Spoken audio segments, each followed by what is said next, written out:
আসিয়া আহা, আল্লাহর সামনে একবার মাথা নত করেছে, পৃথিবীর কোন শক্তির সামনে মাথা নত করে নাই। আসিয়া এবং ফেরাউনের ফিনান্স মিনিস্টার, অর্থমন্ত্রীর বিবি লুকিয়ে কালিমা পড়েছে, সাইয়েদনা মূসা আলাইহিস সালামের উপর ঈমান এনেছে। ফেরাউন শুনে দুইজনকে ডেকে নিয়ে আসলো। অর্থমন্ত্রীর বউয়ের সাথে দুধের বাচ্চা, বলল দুইজন নাকি ঈমান এনেছো লুকিয়ে লুকিয়ে, এক আল্লাহরে ছাড়ো, আমি ফেরাউনরে সেজদা দাও। এরা বলল জীবন যাবে কিন্তু ঈমান যাবে না, জীবন দিব কিন্তু ঈমান দিব।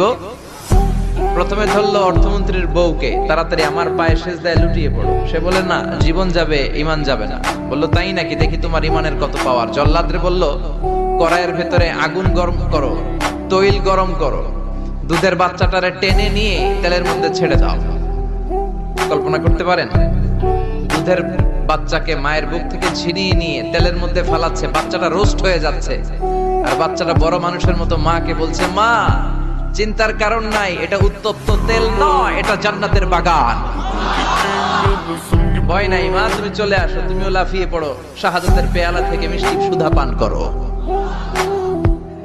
মহিলার ঈমান আরো বেড়ে গেল। সে বলল আমি, জীবন যাবে ঈমান যাবে। ফেরাউন বলল তোর ঈমান কত আমি দেখে নেব। এই মহিলাটাকেও উত্তপ্ত তেলের মধ্যে ছেড়ে দেয়। বাকি রইল ফেরাউনের বউ আসিয়া।